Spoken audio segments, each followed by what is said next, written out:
If you say fuck the police, you will fucked up without police, man. Coba dengarkan, lalu rasakan. Ku sampaikan adalah murni pembelaan, bukanlah penolakan. Berangkat dari buruknya pandangan atas citra kepolisian, hingga setiap operasi yang selalu kau salah artikan. Bukan menjadi masalah, ini adalah tugas. Karena setiap pelanggar hukum pasti akan ditindak tegas. Ketika terbentur norma Bayangkara tak tinggal diam, akan kami sajikan melalui restoratif justice system. Tapi tunggu, tahukah dirimu kami juga manusia, di mana hak asasi harusnya dipukul sama rata. Tuntutan medan tugas yang berseberangan dengan nyawa adalah sepenuhnya pengabdian jiwa dan juga raga. 1 kali 24 jam mengawasi demi menumpas Lamborghini, antisipasi agar kau nikmati. Terlelap di dalam mimpi hingga terbit mentari kau nikmati segelas kopi. Saat panik kau memanggil, saat tidur kau dijaga, saat melanggar kau mencaci. Butuh bantuan kau memanggil, saat aman kau lupakan, oknum nakal kau viralkan. Yeah, karena hukum tidak membuat yang pintar menjadi takut, yang bodoh menjadi tidak tahu. Preventif dan juga represif, SOP tidak dipisah secara selektif. Respon negatif, produktif, positif, ketahuilah hukum bergerak secara progresif. Penjahat, penipu, pencuri, pembunuh hingga pedofilia, kriminal, mafia, koruptor hingga genosida berlari tapi tak dapat bersembunyi atas nama undang-undang kuantar kau menuju bui. Coba kau dalami, gunakan hati bukan emosi. Apa betul dedikasi yang kau sumbangkan untuk pertiwi? Jika masih berpikir hukum diadakan untuk dilanggar, maka lebih baik dirimu hidup di dalam sakar. Jika kau sebut ini adalah zaman bebas untuk berkarya, mengapa konten yang kau sebar hanya merusak moral bangsa? Pemahaman yang sempit akan melahirkan senjata petaka. Maka pahami lagi Pancasila dan Sumpah Pemuda. Saat panik kau memanggil, saat tidur kau dijaga, saat melanggar kau mencaci. Butuh bantuan kau memanggil, saat aman kau lupakan, oknum nakal kau viralkan. Hanya sebatas tahu tanpa memahami, dari perspektif sempit lalu kau coba mencegah. Ketika terjerat pasal kemudian kau memaksa kami untuk memahami seakan itu tak pernah terjadi. Belum lagi tidak puas kau sampai di sini, kau adu kami dengan beragam jenis instansi, mengumbar sisi minus, diboncengi provokasi. Perlu diketahui ini fakta bukan parodi. Sudah tertulis jelas di dalam catur prasetya, sebuah ikrar suci para insan Bayangkara. Profesional, modern, dan juga terpercaya. Dengan bangga beradu 5 jari di pelibas kepala. Berkaitan dengan kinerja, silahkan diawasi. Pelayanan yang kami berikan, silahkan kau nikmati. Lalu untuk residivis tersebut ini somasi. Sebelum P21 sebaiknya kau menyerahkan diri. Saat panik kau memanggil, saat tidur kau dijaga, saat melanggar kau mencaci.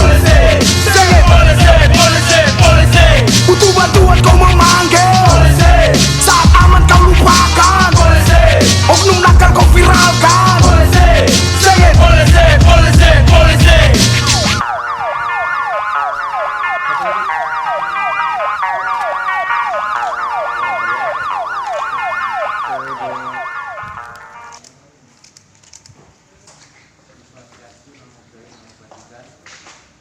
Jadi yang hari ini kita akan melakukan press release pencurian dengan pemberatan. Jadi dilakukan oleh pelaku inisial IR ya. Kejahatan dimulai pada bulan Maret sampai dengan bulan September ya 2001. Tempat kejadian perkara ini ada 8 TKP. Yang pertama di TKP Jalan Soekarno-Hatta dan workshop 4 kali kejadian. Yang kedua TKP Soekarno-Hatta juga di belakang gereja DKII. Yang ketiga TKP Soekarno-Hatta Jalan Santa Teresia. Yang keempat TKP Jalan Penyamukan, ini di Cafe Eksekutif. Yang kelima TKP Ring Road, ini punya warung saudara Tony. Yang keenam TKP Jalan Dayung. Yang ketujuh TKP Jalan Ring Road, rumahnya Ibu Siti. Yang kedelapan TKP Pendidikan, ini pondok kecil, belum tahu. Ini dilakukan oleh pelaku yang tadi saya bilang namanya inisial IR. Tanggal lahir Sangatta 11 Agustus 89, umur 32 tahun, Islam, suku Banjar, alamat Jalan Yus Sudarso, RT 8 RW 00 Desa Tulingga, Kecamatan Sangatta Utara, Kabupaten Kutim. Untuk barang putih ini ada banyak ya, ada banyak sekali. Mungkin saya sebutkan beberapa saja. Ada satu buah mesin Camblok merek Bondo warna orange, terus satu buah mesin Trapo merek Time Inverter warna kuning, satu buah mesin ketam, satu buah mesin Gerinda ya, satu buah mesin bor merek modern, satu gulung kabel kecil warna biru, satu gulung kabel merek internal, satu pasang sandal merek Eiger, satu buah sarung merek Donggala warna abu-abu, dan masih banyak lagi. Ada mic, ada komputer, apa itu namanya? Keren ya, keren. Untuk singkat kejadiannya, jadi pada hari Sabtu tanggal 25 September 2021 sekitar jam 1 malam, 1 pagi ya. Jadi korban saat itu sedang tidur, tiba-tiba terbangun karena ada suara, kemudian melihat jendelanya sudah terbuka. Ternyata ada sedang melari ke belakang rumah, ditengoknya itu pelakunya. Kemudian korban membangunkan teman sekamar, lalu mengecek ke kamar tersebut ya, ke belakang ya, kabur pelakunya. Setelah dilihat CCTV, pelaku mengambil barang-barang berupa kabel listrik, gerindra, mesin bor, mesin ketam, sandal dan sarung yang ada di sekeliling rumah. Atas kejadian tersebut korban melapor ke Polres Kutim. Kemudian tim Macan bergerak mengejar pelaku dengan ciri-ciri dari keterangan saksi dan berhasil mengamankan pelaku, sudah diamankan di rutan Polres Kutim. Ini modus operandinya, ini pelaku masuk ke rumah atau kantor korban baik dihuni ataupun dalam keadaan kosong. Pelaku ini adalah residivis ya, sudah 3 kali diproses. Yang pertama tahun 2015 divonis 8 bulan, yang kedua tahun 2018 divonis 8 bulan lagi, yang ketiga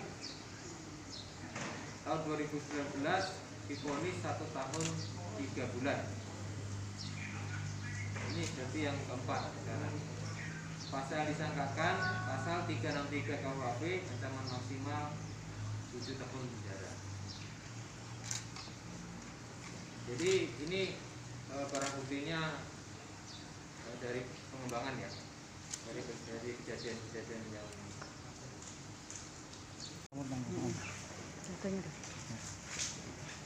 dan berapa kali pengamatan terhadap pelaku dan sampai akhirnya tertangkap?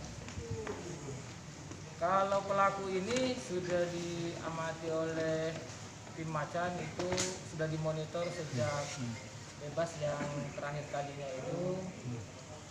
Kemudian hanya pergerakan yang bersangkutan ini kan berpindah-pindah. Nah, setelah beberapa kali mendapatkan petunjuk, memang yang bersangkutan ini sering tidak terlihat.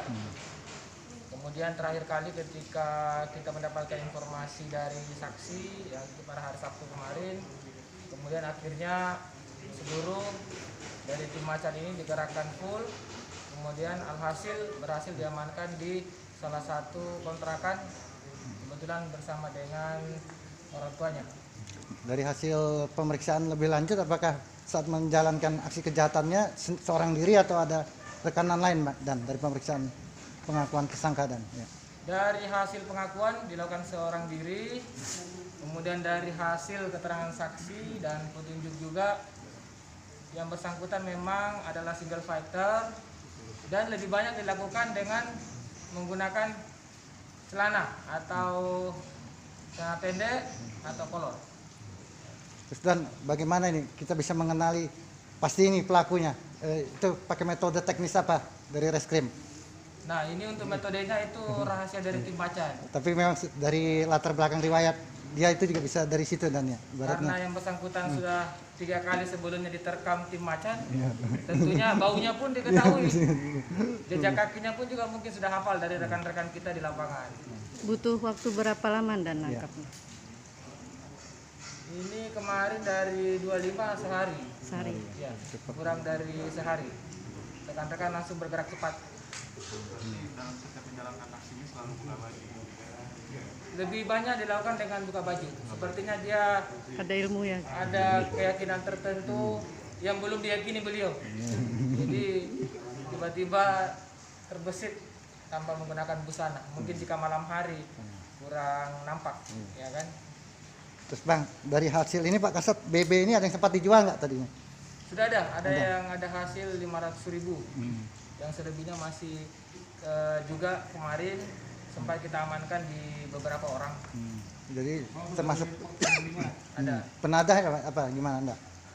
Memang sih dengan harga yang sangat murah tersebut karena kepercayaan lebih kepada pembeli ini sudah kenal dengan yang bersangkutan sehingga tidak mengetahui track record yang bersangkutan sehingga berani membeli barang tersebut.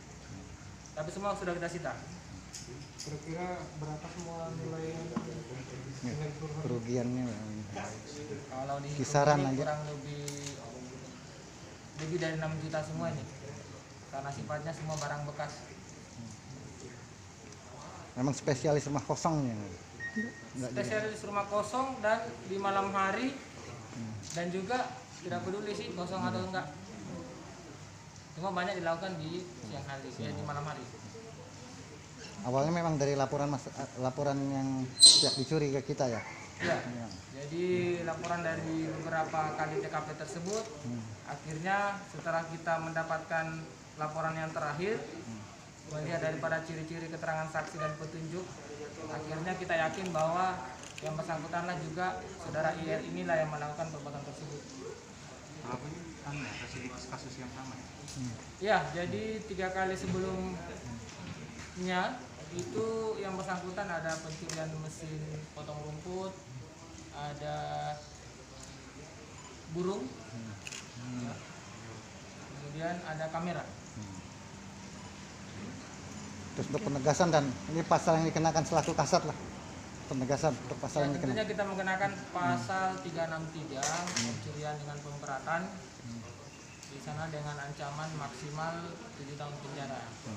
Harapan kami sih yang bersangkutan ini karena ini sudah keempat kalinya dapat lebih diberikan hukuman yang jauh lebih besar dibanding dengan ketiga kali sebelumnya.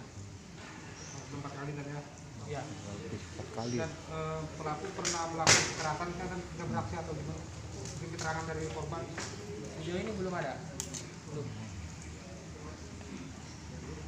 Lebih banyak dari korban memang yang terlihat di CCTV adalah mirip aksi dari tuyul, tanda kutip ya. Tuyul kan? Sengaja nggak pakai baju supaya tuyul kan? Kolor hijau nanti dan. Kenapa nggak pakai baju? Oh, buat yang betul. Dan ini sedikit dan untuk himbauan juga untuk tingkat pencurian yang serupa ini serawan mana sih diikutin ini dan dari hasil pengamatan kita dan ya. Jadi kami hanya menyampaikan kepada seluruh masyarakat Kutai Timur bahwa tingkat kriminalitas di Kutai Timur ini pada saat ini sih dibanding tahun lalu itu lebih menurun. Sehingga iklim investasi dan aktivitas masyarakat saya harapkan tetap dapat berjalan normal, tidak perlu khawatir karena saat ini juga kami dari tim Macan Polres Kutai Timur di backup dengan polsek-polsek akan terus bekerja mengawal Kamtipmas di Kutai Timur ini. Terima kasih. Irfan Haryadi. Hah? Irfan Haryadi. Galaknya Madi. Umur Kemenangan bisa 26. Sudah berapa lama beraktivitas kayak gini? Sudah lihat ke sana bang. Kamera bang. sudah setahunan. Sudah setahun lebih. Ya. Di mana aja kan beraksi?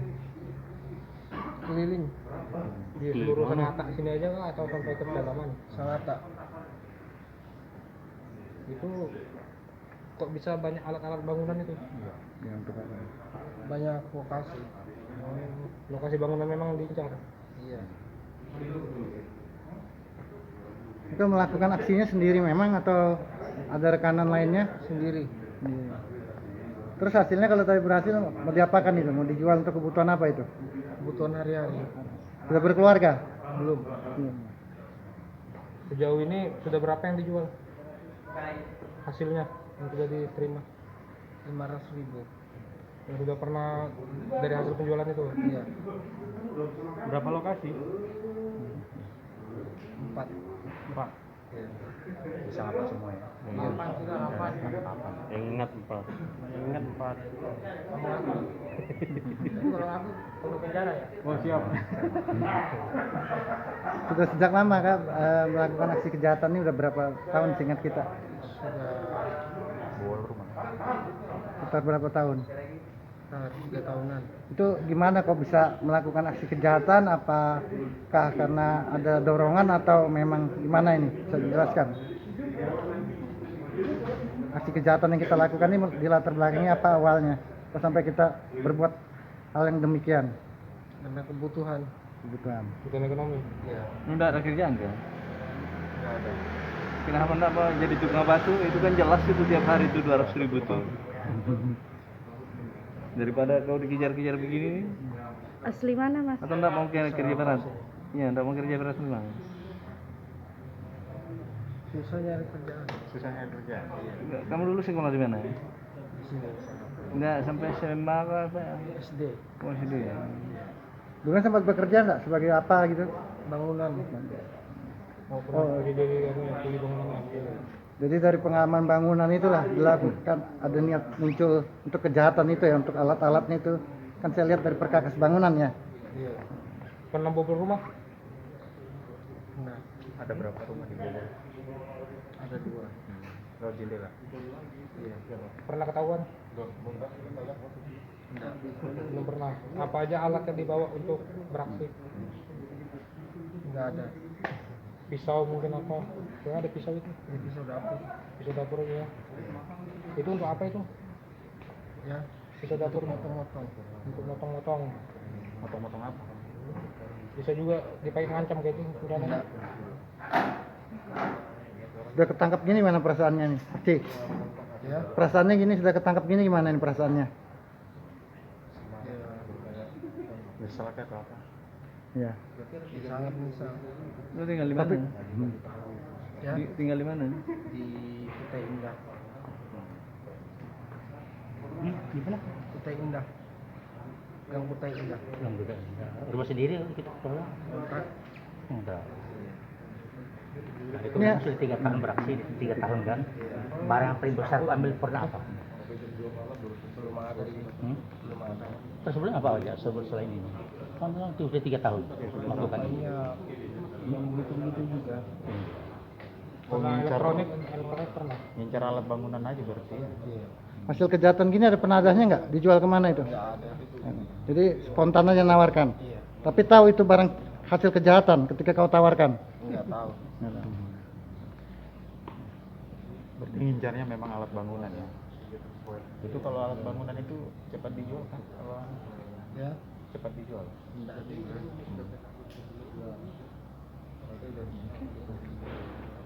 Oke, terima kasih.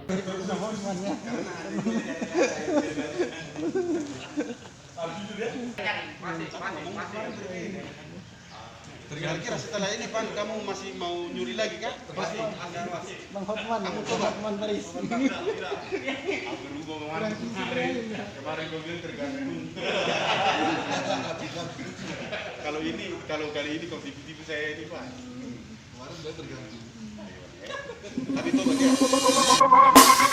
Hidup